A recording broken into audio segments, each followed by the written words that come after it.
So good morning, 1 Million Cups Daytona Beach. I'm Michael Zaharias, one of your volunteer organizers. There's a whole group of us that put this on every week to make it happen for you, our Volusia County entrepreneurs. If you're an organizer for 1 Million Cups, hands up please real quick. Round of applause for the organizers making this happen. If you're interested in being an organizer, let us know. We're always looking for new blood to help us make this happen. 1 Million Cups. How many first-time visitors to Million Cups today? Raise your hands. Welcome.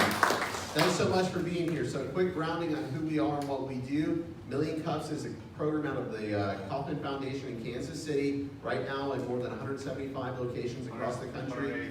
184. You can find Million Cups going on, entrepreneurs getting together. Let me be very clear. There's no bad presentation that comes up here. There's no bad idea. There's no bad conversation. This is about lifting each other up, about being educated, inspired, and helping move our community forward, okay? So what we're going to do is have the presentation, and then we're going to do some Q&A, then we'll do a book giveaway and some announcements. Sound good? Beautiful. That's not strong enough. Does it sound good? 1 minute? Yeah. All right, there we go. So who do we have today? We have Nick from Copperline Cafe. He relocated here in 2006, actually to the New Smyrna Beach area after having vacationed here his entire life.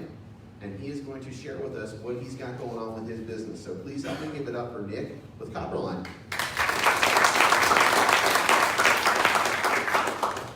All right, I'm super nervous, but we're going to start off by showing a video that we used to promote the business, and then I'll step back up after that. You're among friends, Nick. Brother.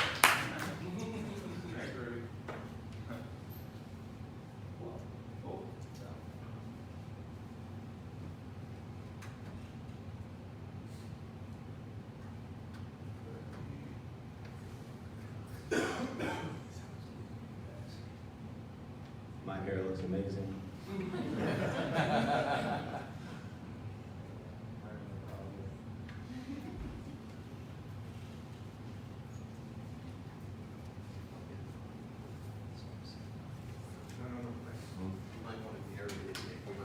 Okay, I mean we don't have to show this.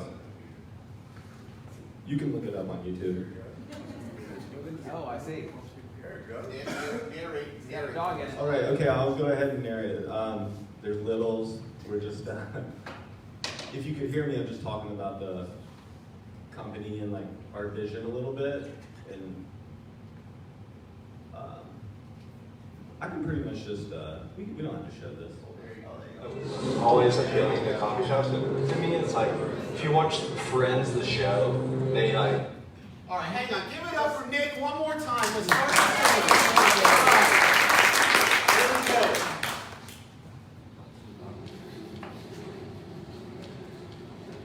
I don't think Port Orange knows it needs a specialty coffee shop, but it will now.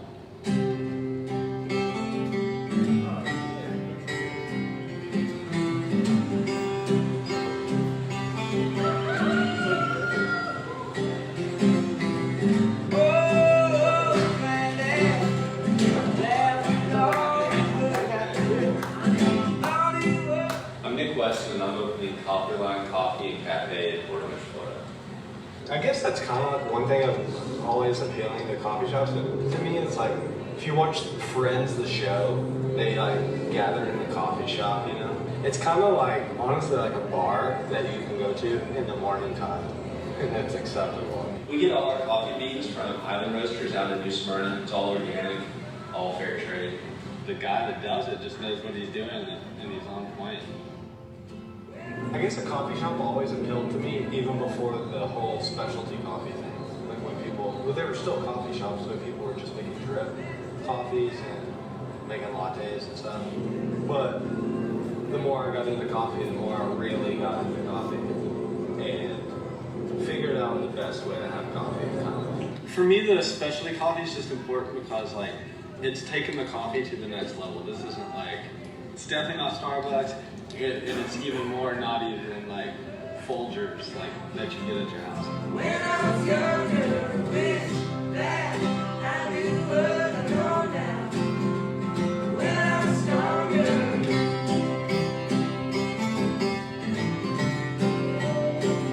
We named it Copperline after a James Taylor song that I really loved. As soon as I heard that song, I knew that was the name. And I just thought it was really fitting because all the lines in the espresso machine are covered. We're just taking every step that I'm still learning, but every step I can take to get the best cup of coffee to you. Get up, she makes you wanna.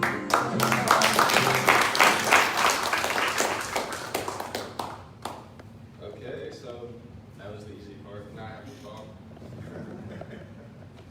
All right, so I'm Nick West. I own Copperline Coffee. I'm gonna look off these so I don't go down a rabbit hole talking about the same thing.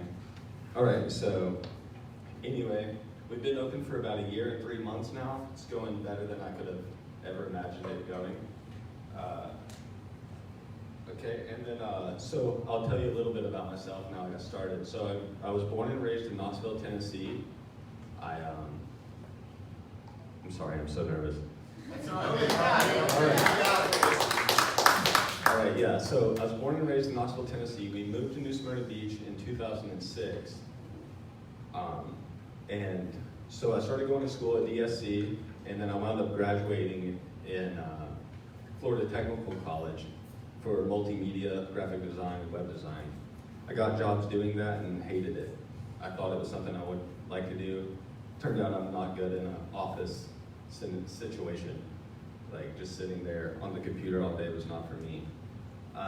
I was in the restaurant industry for the entire time I was in college. And I love being around people. I love like making their days better. Try to. Can't make everybody happy, I guess. Even though we try. And then, anyway,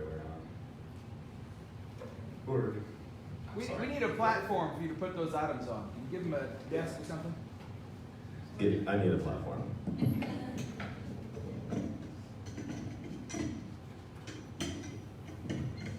I'm sorry. Okay,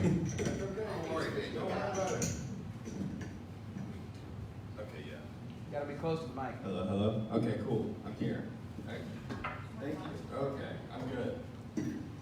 Is this thing? Yeah, this thing's on. All right. It'll be right on.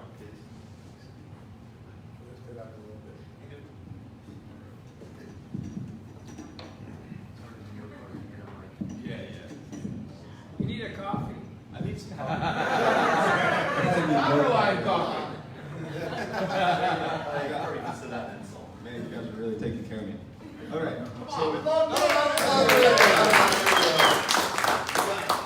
Okay, so anyway, I didn't like graphic design or anything. I was in the restaurant industry this whole time, and then a restaurant I worked at went out of business. There was 3 owners. One owner opened up another restaurant in the Casadega Hotel. So instead of going out looking for a job, I had a free job, so I just changed locations and kept being a server there. While all this was going on, me and my wife liked to travel to different towns, different countries and stuff, and we'd always go to coffee shops. And at the time I wasn't super into coffee, but I knew I loved being in a coffee shop. I liked coffee, but it was more just to wake up. Anyway, one day I had a pour over a coffee, and it changed my life literally.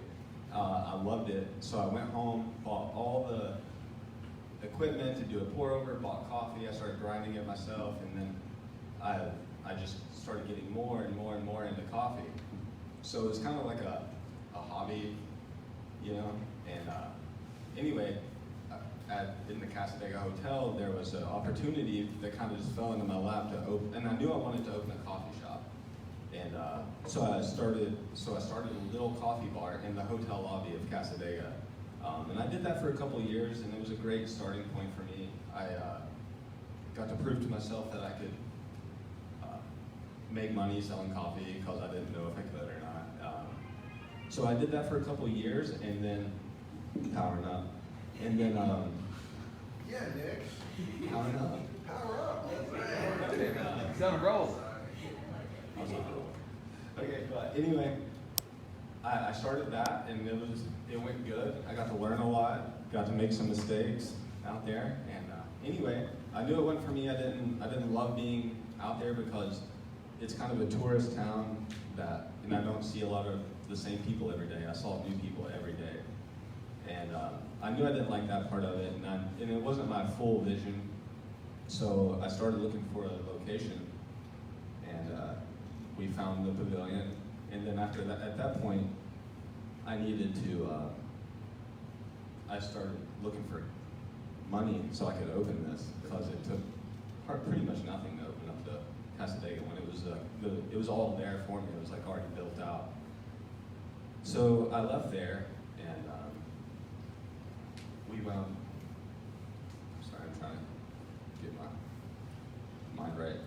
So I didn't own anything. I didn't have a house. I didn't have a car.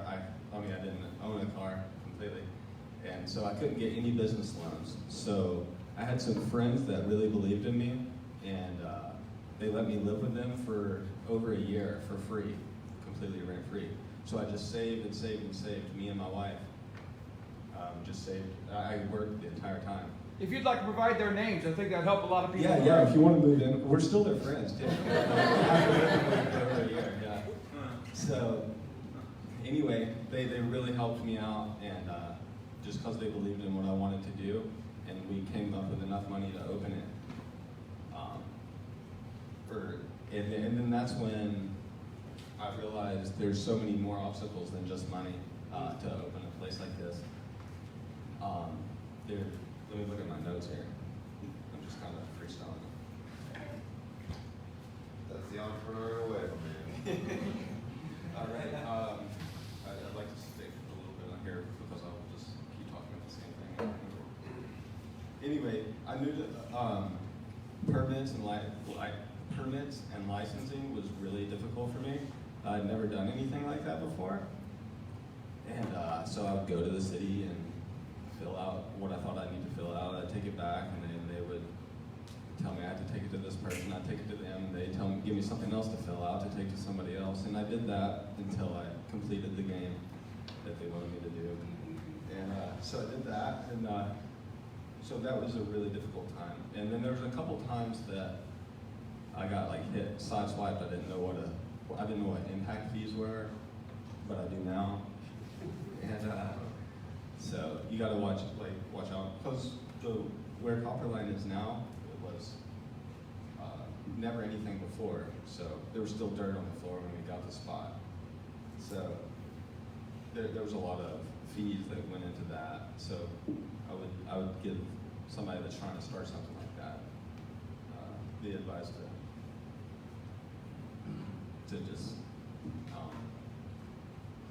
just keep going, you know, like you're gonna hit a lot of roadblocks, but it's all good. The reason we picked Port Orange is because we noticed a hole in the specialty coffee scene. There was no real coffee shops around. There's a couple places that serve coffee, but not like we do. We do the third wave coffee thing. So if you don't know what that is, I'll give you like a quick explanation. So like my grandparents are like the first wave coffee. They drink Folgers and like, yeah. So they're just drinking like, you know, like Garbage coffee. Garbage coffee. Yeah, I'll just say garbage coffee. And then people my age to my parents' age were like the second wave, where Starbucks started popping up on every corner, and they're so all about Starbucks.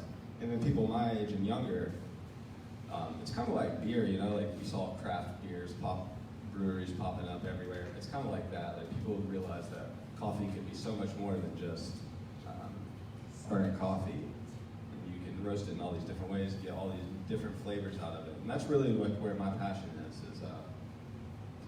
trying different coffees, getting more flavor out of it. We love using local.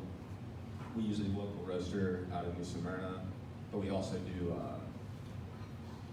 a guest roaster, but we always try to keep it Florida local. So we use Trilogy out of the land, we use Still Oak up in Ormond, we use Bold Bean in Jacksonville. So we're always switching it up because every roaster has their own style. So, and it also keeps us always having something fresh and new at the shop, which is really nice. All right, and there's 3 colleges close by Copperline. we really feel like we're filling the hole because there was no coffee shop where people feel like they could come and study or hang out and have a study group. And so when you come to Copperline, we want it to feel warm and inviting, and like you can hang out there for a while and not feel like you have to leave and get kicked out. You know? The way I came up with the name, I know I touched on it a little bit in the video, but the way we came up with the name Copperline was I was at a wedding in Colorado, and there was the father-daughter dance was the James Taylor song Copperline, and I loved the song so much. I'd never heard it before till that night.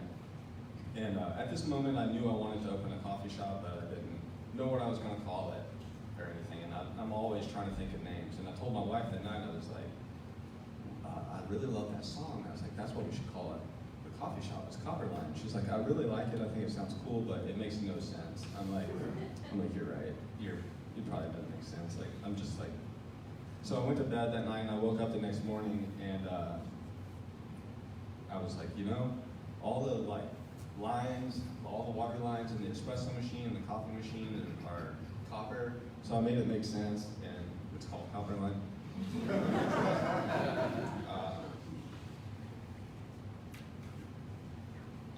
So we have a lot more than just coffee.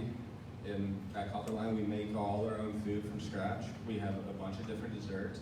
We have fried chicken biscuits, and we're in the South, so we can eat fried chicken for breakfast. But we also have waffles, and we have a couple lunch sandwiches, like tuna salad sandwiches, chicken salad sandwich, and a couple of salads. And we do beer and wine also, but when it comes to the beer, we try to do like mostly local beers, like Ormond Beach Brewery and Tomoka. We like to support local. That's kind of what we like to do.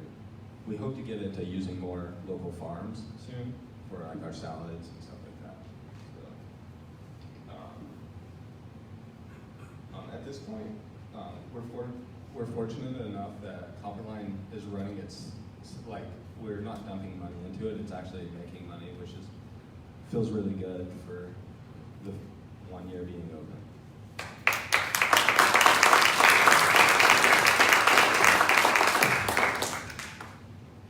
And I would like to, so for marketing, we use mostly social media, like Instagram and Facebook. And as much as I hate Facebook, I say this every day, I would hate to open any kind of business without social media. Like Facebook helps so much, Instagram helps so much. This video, I got the permit, or I got everything I needed to get on a Friday to open up. So I decided I'd open up on a Sunday. So it was really quick. So my friend made this video for us, and it got passed around Facebook so much that Sunday morning, we released it Friday night, and then Sunday morning we were so busy, like it was mind blowing. Like a bunch of friends and family, but there was a ton of people I'd never seen before in my life, and a lot of those same people that came that same week are still coming back. So we really thrive on the regulars because our menu ranges for like price-wise is like about $1.50 to $10. So we don't have like huge prices, you know. So we really depend on getting people in there over and over. But yeah, social media helps so much, and that video I never thought could help me the way it did.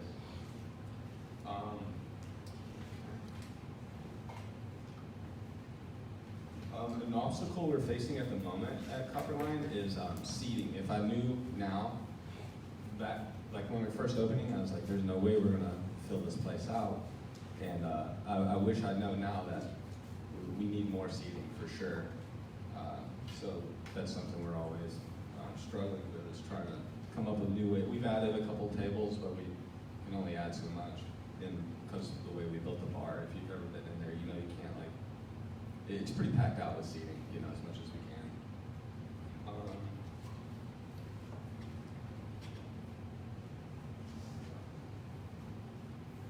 Something that we currently need is we want to expand on the menu items food-wise. We can't do too much. We run a completely electric kitchen, which is pretty difficult and hard to get permits for, but a lot of people told me there's no way I could open up a restaurant with an all-electric kitchen. but we're frying food up in there and everything. We have like the craziest fryer you've ever seen. It's all contained, and so there's no hoods or anything. So we can't do like eggs and bacon and stuff. So we had to get pretty creative with the menu to use. So, and yeah, that's pretty much it.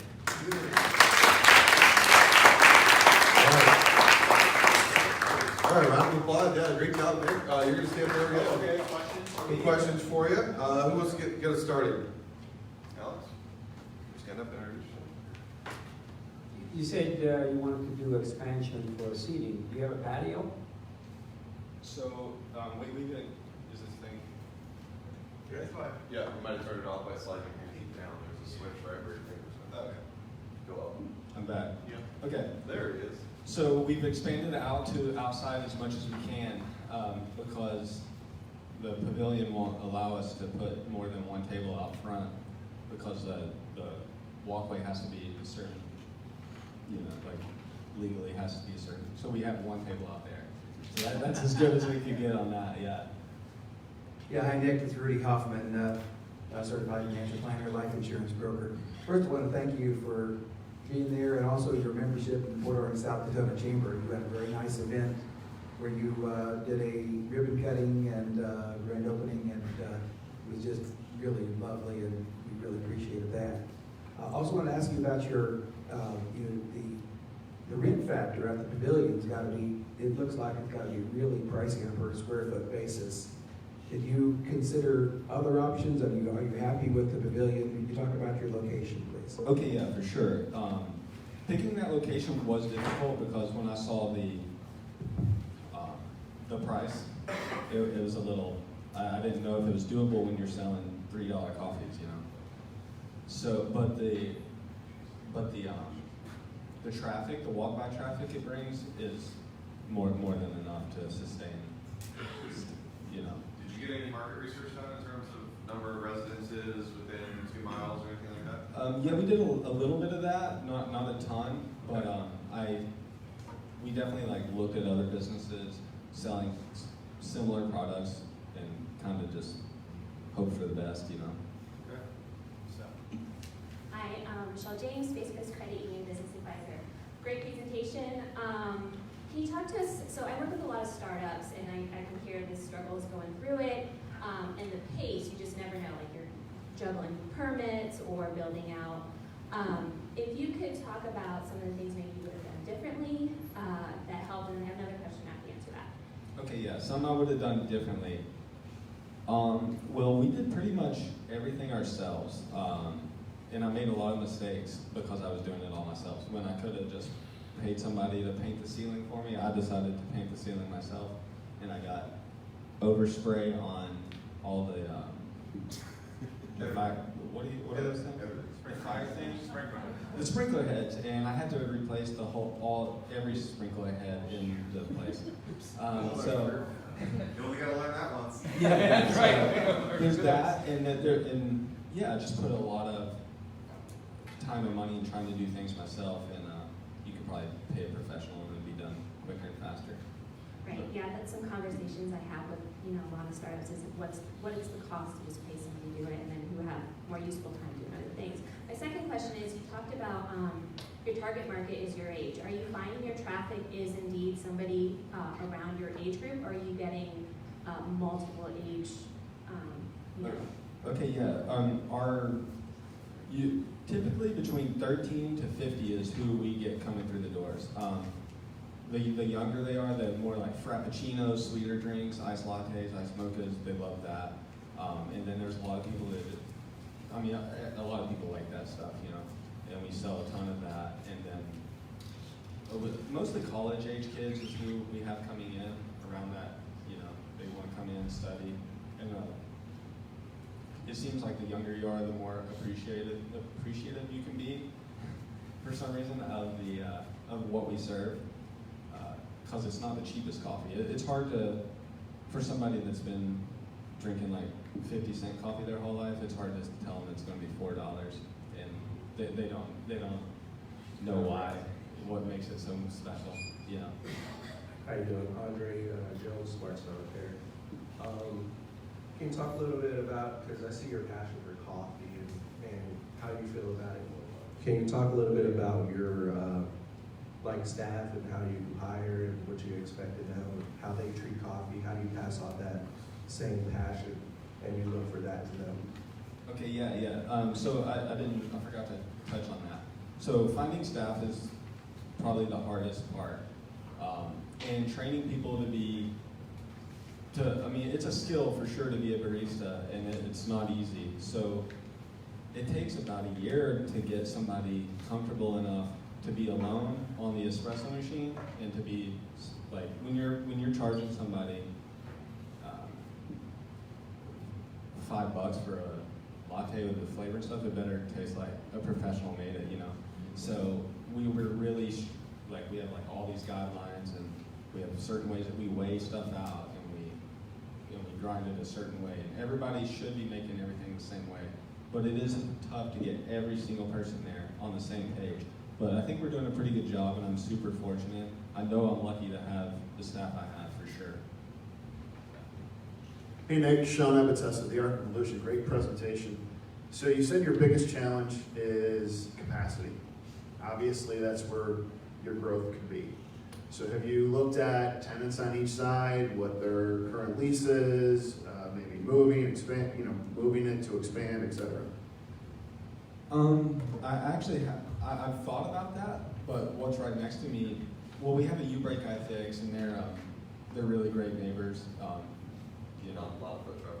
a lot of foot traffic from them too. But on the other side of us is a bed store. I'm not sure how many beds they sell or anything. So I've not really looked into that too much. I've thought about moving locations in the pavilion, but I've kind of I feel like I've put so much work into that exact. Like, we put so much electrical so people could like sockets on the walls. Like, I spent so much money so people could charge their laptops that I'm like super, like, I like want to stay at that spot just because of how much work I put into it. I agree.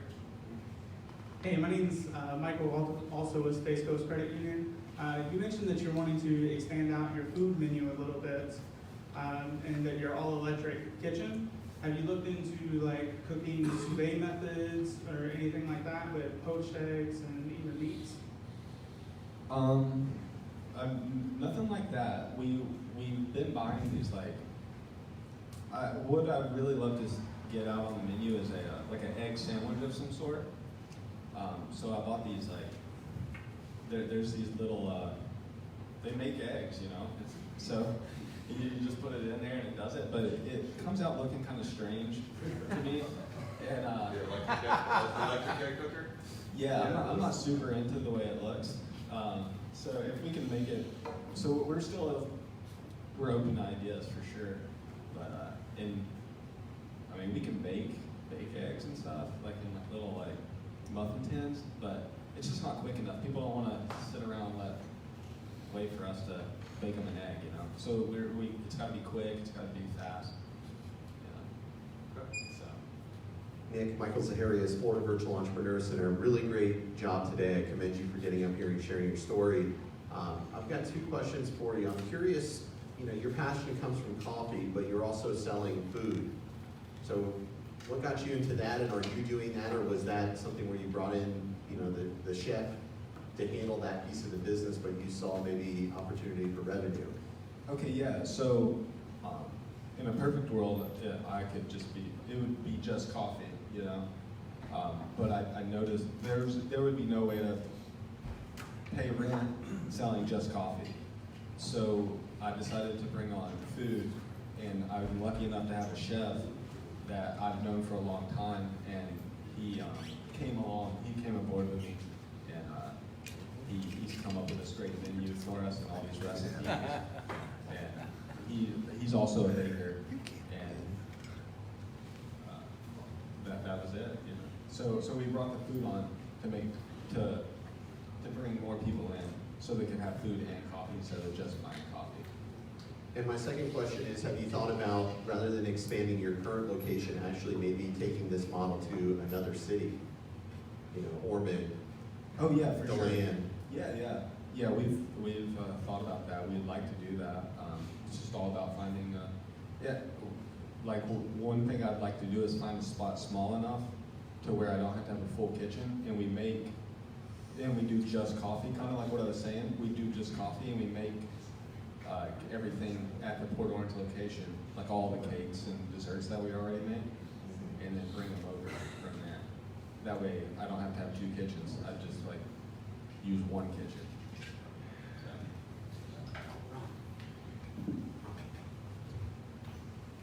Hey Nick, nice job, man. Ron with Wise Home Team Realty. I was in hospitality, I went sports bar way back in the day, restaurants, so I can appreciate what you're thinking about as far as lacking space. Let me put your mind at ease a little bit. Part of what makes your business what it is that ambiance and that energy that comes with all those people and all that foot traffic.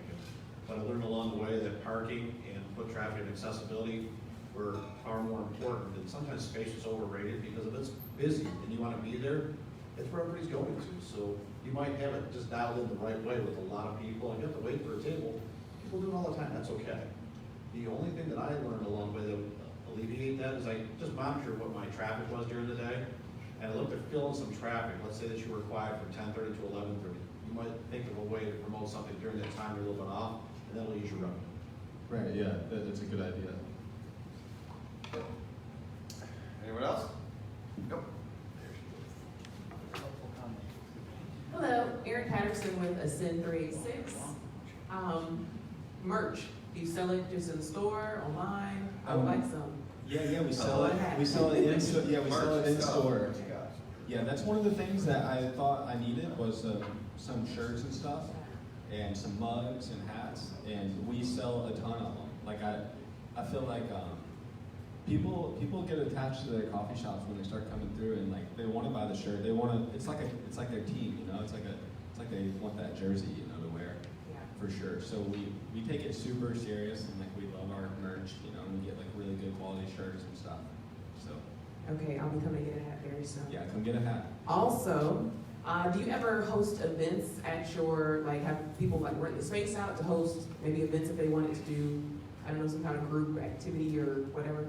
Yeah, we do a lot of different things like that. We have a church renting out after hours to do like whatever they wanted to do, I guess, you know. Churchy stuff. And, they did church stuff in there, and so they do that, and then we also have a poetry night. They don't rent the spot out; they all just come in, and during open hours, anybody can come in. It's not we don't close down for them, but they come in, and then we get a lot of small groups, and also study groups. All right, But, I'm interested, so I'll talk to you about that. yeah, sounds good. Say something else. I want to thank you. My name is Bob Tour with Paradigm Strategies International. I also have a handyman business. I want to thank you for your presentation. Don't worry about being nervous. We're all nervous when we come up there to try to speak in front of people, okay? You did a fantastic job. I congratulate you. And I think, you know, events are another way, like yes, one lady mentioned, to bring people in to know where your place is. Thank you very much. Thank you. Awesome. Hi Nick, Tyler LeCompte, Networks Inc. Great job. You do better than you think, I think. Question about, so we talked about location and expansion plans. Do you have any catering, any sort of, have you considered a mobile option to expand your, you know, your presence and your market awareness? You know, coffee, food truck, or? I have thought of the food truck for sure. I just every time I need to sit down and figure out where I can park that thing, I've been too busy to like worry about that. Okay. But yeah, I was working a ton. I was working like 80 to 90 hours a week. But now we're fully staffed, and I don't work that much. I took it down a lot for sure. Yeah. Okay. And I think maybe something you might want to consider is because I think you have a very similar business model, and you ultimately will have a very similar following in town. Is maybe consider a strategic, you know, partnership with a group like Donnie's Donuts, which is the official donut of 180 Cups, by the way. They're so good. So good. You know, maybe you can carry some donuts and he can carry some of your coffee. Opportunities that might help you, you know, get some more expansion and kind of fill in the gaps, I think, and would be great. So, anybody else? Questions? Oh, there.